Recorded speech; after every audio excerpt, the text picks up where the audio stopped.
সাংবাদিকরাই পারেন সাংবাদিকতাকে বাঁচাতে, যার ওপরই আঘাত আসুক ঐক্যবদ্ধ হয়ে মোকাবেলা করতে হবে। প্রথম গণমাধ্যম সম্মেলন এই অনুষ্ঠানে এমন মন্তব্য করেছেন সম্পাদক ও সংবাদকর্মীরা। স্বাধীন সাংবাদিকতাই সরকারকে সঠিক পথ দেখাতে পারে বলে মনে করেন তারা। বলেন, প্রথম আলো, ডেইলি স্টার সহ গণমাধ্যমের ওপর হামলা ক্ষোভের প্রকাশ নয়, মধ্যযুগীয় বর্বরতা। শনিবার সকালে রাজধানীর কৃষিবিদ ইনস্টিটিউশনে অনুষ্ঠিত হয় প্রথম গণমাধ্যম সম্মেলন, যৌথভাবে আয়োজন করে নওয়াব ও সম্পাদক পরিষদ। সম্পাদকরা বলেন, মত প্রকাশ ও গণতান্ত্রিক মূল্যবোধের ওপর হামলার ঐক্যবদ্ধ প্রতিবাদ হতে হবে।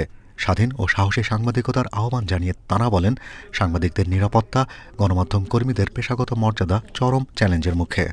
একটা সরকার সত্যিকার অর্থে যদি স্বাধীন সাংবাদিকতায় বিশ্বাস করে, সত্যিকার অর্থে সেই উদারপন্থী দৃষ্টিভঙ্গি রাখে, তাহলে তারাই সবচেয়ে বেশি লাভবান হবে। এটা আমাদের ভাবার কোনো কারণ নাই। আগামী সরকার, নির্বাচিত সরকার আসলে আমাদের সব কিছু আমরা পেয়ে যাব। অতীতে হয়নি, এখনও হবে না। আগামীতে এদের ভাবনাটাও আমাদের জন্য সাবধানের সতর্কতার সঙ্গে আমাদেরকে ভাবতে হবে। বিভেদ ভুলে না গেলে আমাদেরকে এক একজনকে এক একভাবে তুলে নিয়ে যাবে। মনে রাখবেন, সাংবাদিকদের কোনো বন্ধু নেই। জ্যেষ্ঠ সাংবাদিকরা বলেন, নীতিমালা না থাকায় সাংবাদিকদের মান নিয়ে প্রশ্ন উঠেছে। ঝুঁকিপূর্ণ পেশা হওয়ায় বিকল্প আয়ের উৎস খোঁজার পরামর্শ দেন তারা।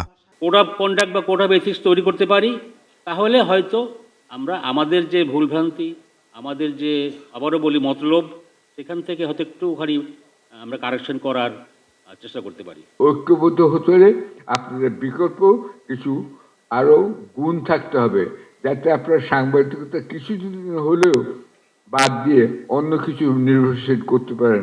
কেন মাসের শেষে টাকাটাই হচ্ছে প্রধান কথা। সম্পাদক পরিষদের সভাপতি নুরুল কবিরের আহ্বান, সব প্রতিবন্ধকতার বিরুদ্ধে ঐক্যবদ্ধ থাকা জরুরি। অসম্মানিত অবস্থার কোনো অস্তিত্বকে কোনো কায়েমি স্বার্থ কখনো ভয় পায় না। আমাদেরকে কায়েমি স্বার্থের জন্য একটা সংগঠিত প্রতিষ্ঠান, সম্মানিত প্রতিষ্ঠান হিসেবে গড়ে তোলার এই জন্যে আমরা কাজ করে যাব। আগামীতে বিভাগ ও জেলা পর্যায়েও এমন আয়োজন হবে বলে সম্মেলনে জানানো হয়। Shahriar Anirban, independent news, Dhaka.